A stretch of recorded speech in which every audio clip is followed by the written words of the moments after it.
Today is March 29, 2026. It is 9:33 a.m. So I finally decided to start recording again. I did my recording earlier in the middle of the night, so now I have the energy. So let's go on X. The video, actually that's on the screen right now, that's one part of the one that I recorded this morning. That's the thumbnails of it. So let's go on X. Oh, I need to put this on the list. I just posted on, I should have posted on my community, but I don't think I did. Okay, I just put on the list. And the list that I have here, I don't have anything for Harry and Meghan specifically. These have to do with Israel and things like that. I might go through them really quickly, and then I'll stop and then look for Harry and Meghan content. Everything that I have are things about the Middle East, Israel, and things like that. I wanted to focus more on Harry and Meghan. The thing that's happening in the Middle East, very depressing. I don't feel like doing that right now. I need to get my mind ready for we're gonna go on spring break with the kids. We're not gonna go anywhere far, our typical things, but I need to get my mind ready. So what is this about? Okay, in case you wish to understand the shameful bias of certain countries' votes regarding Ghana's resolution designating the enslavement of black people as the worst crime against humanity, these countries that voted against it and those that abstain are nostalgic for the slave-owning past. The Trump administration openly advocates a return to the colonial order. Israel is a colonial power. Argentina is a country that successfully whitened its population. We know who these absentees countries are. Colonial powers that built their wealth on the slave trade. Countries of genocidal perpetrators. All right, let's listen to him. It's 36 seconds. Listen.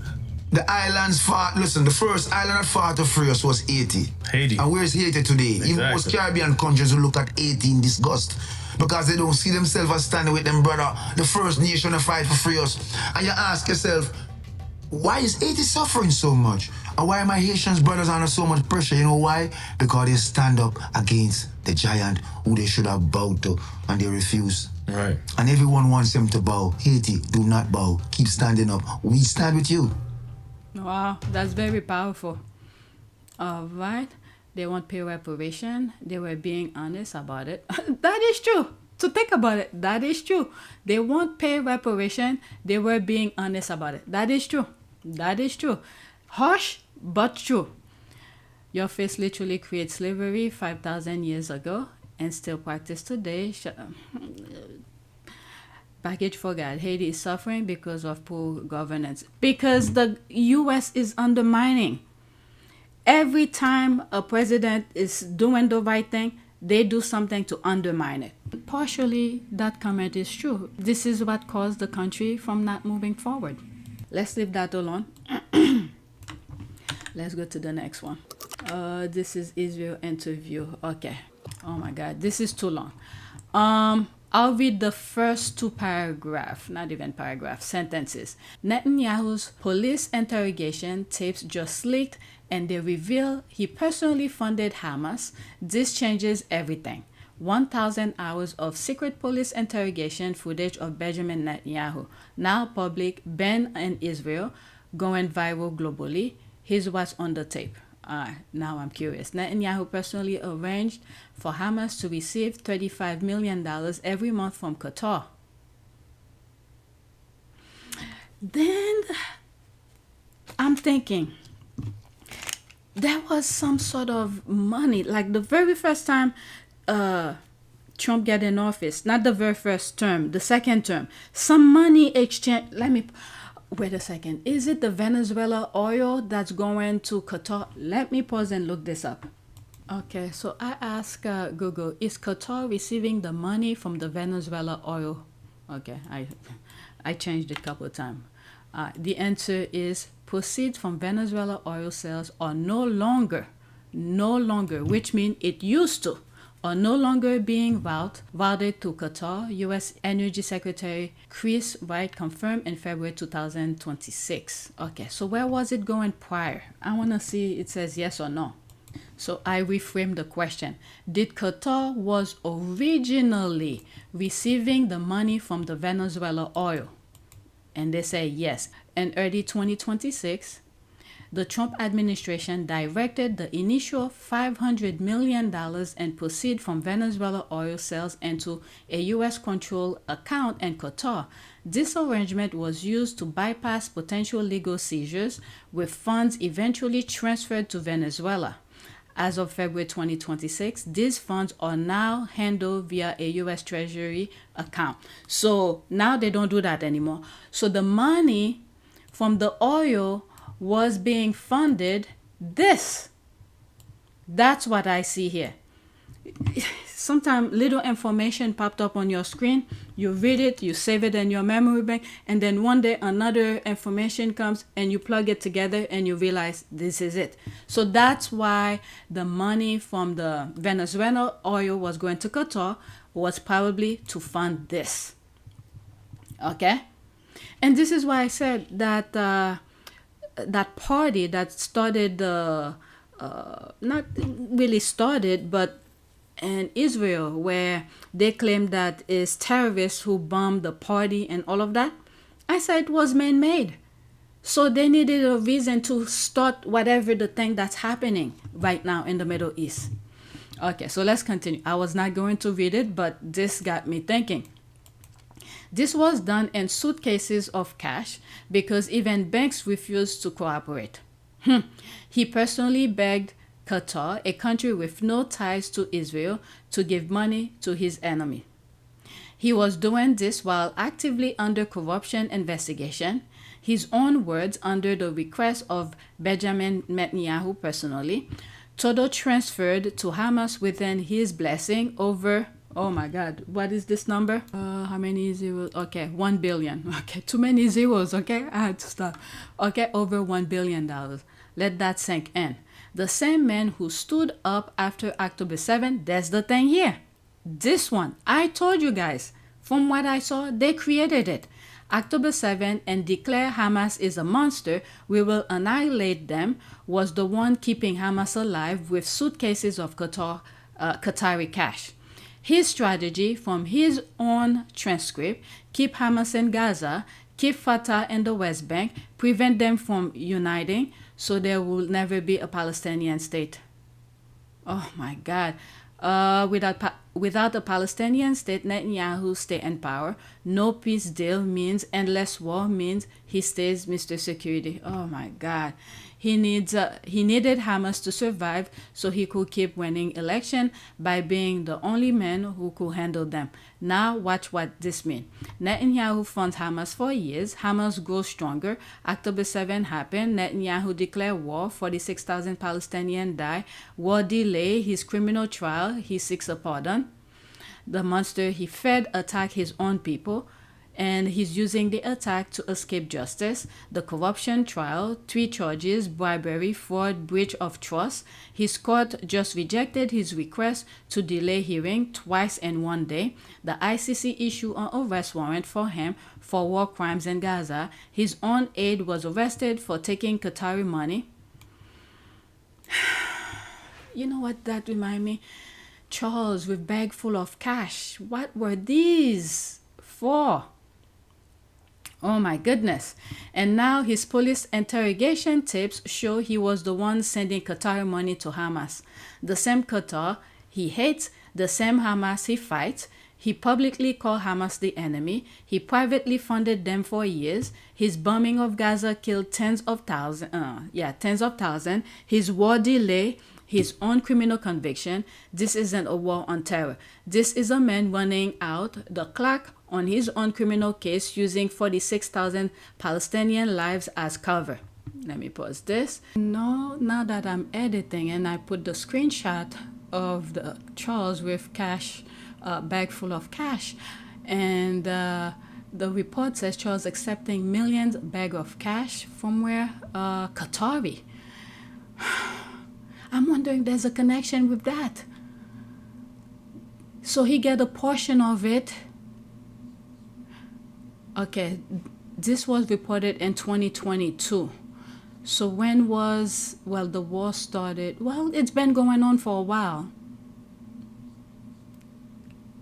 I don't know. Maybe that bag full of cash that you received, maybe there's some connection with it because it's coming from the same place, Qatar. Oh my God. All right, let's get back to the original recording. And the world is just starting to understand it. I mean, if you've been watching some of my thing, based on those images that I was seeing, not that I have a freaking superpower. I wish I did. But the thing that they were putting out was not aligned with what I was seeing from the get-go. Those men going to the Palestinian areas, the young kids sitting around with their phone, just hanging out, being teenagers, being kids. And you have these people pushing them, move for no reason, and then go into their shops, breaking their storefront. They wanted a reaction, and they didn't get that. So they manufactured that October 7th, was that the year, the date? This one, the October 7th thing, claiming Hamas and things like that. And then I've even said, I've never been in the military. I went on to explain, I took tests, I this and that for the Navy, but never finished the process. And I said that was my only thing with the in terms of army. So which means I have zero experience, okay? But when you think logically, if you're looking for Hamas terrorists, you don't freaking bomb the entire building looking for one or two or maybe a group of people. There are probably other innocent people in there. They did not care. So this alone did not add up to me. Okay? So they create that October 7th to start what they're doing right now. And then, if you were paying attention to the news, occasionally I see some headline here and there. They claim or they're releasing some hostages here and there. All right? Next thing you know, there's no more hostage. And then a couple of weeks later, you're hearing more things about hostage. I'm like, what the hell? I thought you were done with hostages. Why are you mentioning more hostages here and there? So these things, people are not paying attention. They don't process what is being told them to add one and one and say, you guys are BSing us. Okay? No wonder why my channel is not doing too good. All right, so let's listen to this. There'll be a screenshot, but pay attention to the audio. October 7th is the one who fed the beast. He did not create Hamas, but he fed it. Netanyahu, who is against peace and who is against having a Palestinian state, dealt with Hamas for a long time as a strategic friend.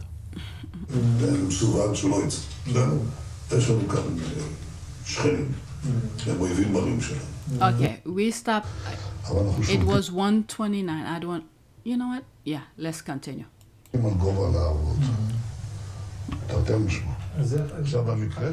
public blames Netanyahu for October 7th as the one who fed the beast. He did not create Hamas, but he fed it. Netanyahu, who is against peace and who is against having a Palestinian state, dealt with Hamas for a long time as a strategic friend.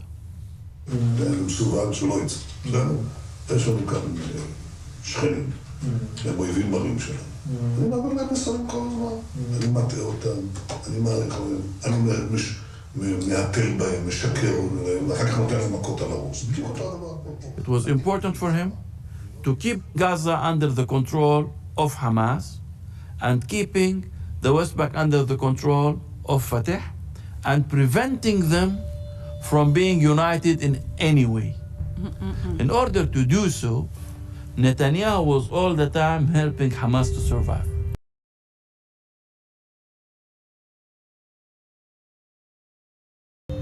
At the same time that he was under investigation, he arranged for Hamas to receive $35 million every month from Qatar. Netanyahu can't give the money by himself. Israel will not give money to the Hamas. You cannot even transfer this money through banks, because even the banks don't want to cooperate. So you, the Israeli Prime Minister, needs to beg this small and very rich country, Qatar, to give money to our enemy. These suitcases of money was given to Hamas under the request of Benjamin Netanyahu. God, so many lives, so many lives. I didn't even know about all of this, the money thing and all of that. I knew it was BS. So I don't. There's some images I cannot share, so let's leave that tweet alone. Okay, this is the main thing here. There's some other images I cannot show. I'm gonna give myself work when I'm editing. Let's go to the next tweet. Alright, so there's this here. Absolute panic in Tel Aviv. Israeli protester admits on camera that their democracy is completely dead. He revealed the police have officially banned citizens from protesting against the war. The Zionist regime has gone full fascist to protect Netanyahu. Guess what? It was always there. Alright? It was always there. Because it wasn't affecting them, they were okay with it. Now that it's affecting them, it's almost the MAGA's thing. The mindset. When they see others are suffering, they're fine with it. They enjoy, they will pay and go watch people suffering. But now it's affecting them personally. Now there's an issue. So it was always there. I'm afraid that we won't survive as a democracy. And we've seen that happen in other countries. You know, it happens in Hungary, the democratic backsliding. It's happening in many other places. And that's a huge fear. I want to live in a democracy. And I think kind of what you just saw happen here demonstrates that kind of the police deciding that we can't even protest against the war. I think that's a huge risk.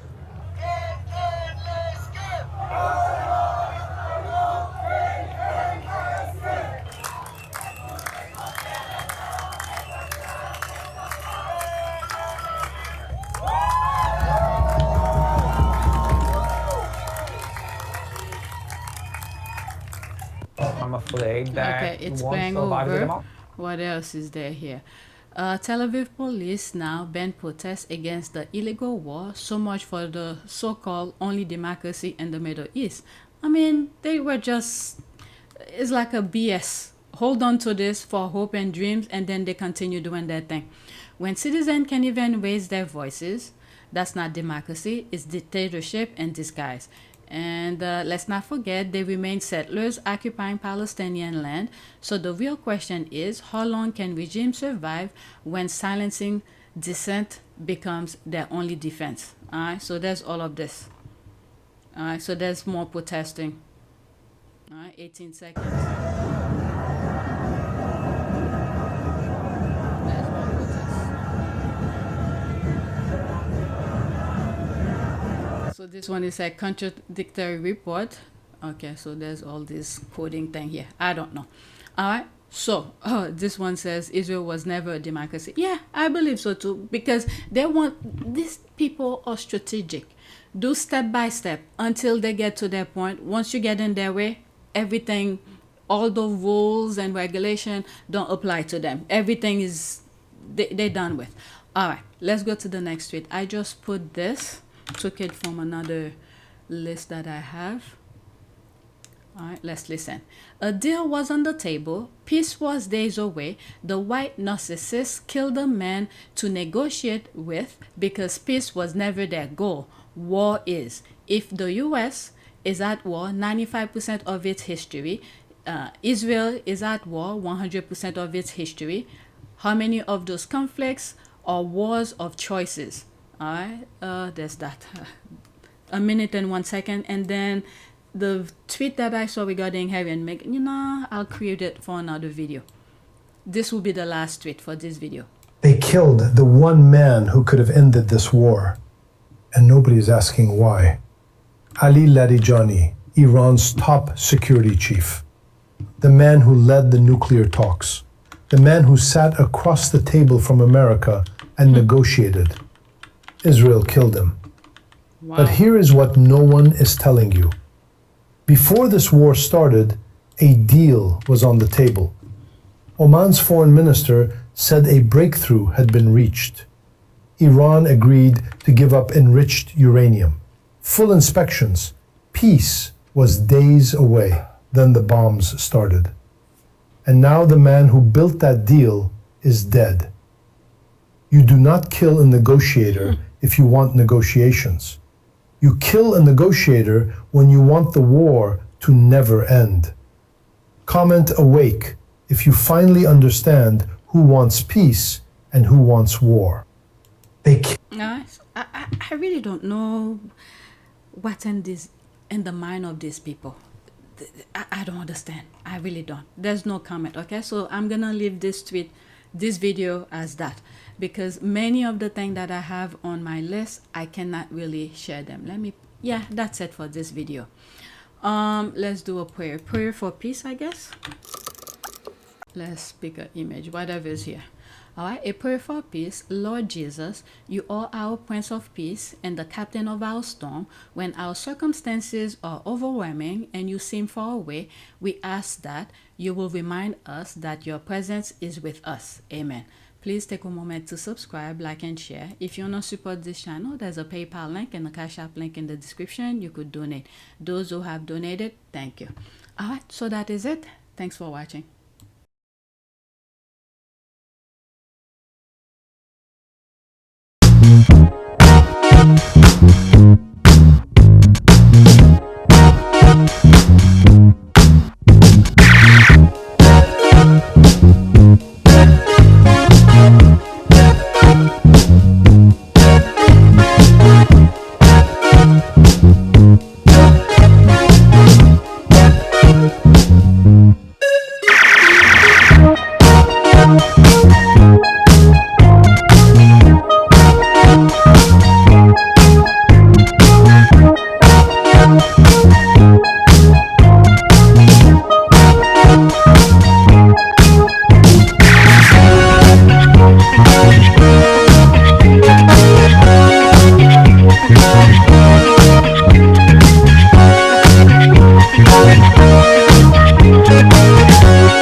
It is a great privilege to be with all of you today.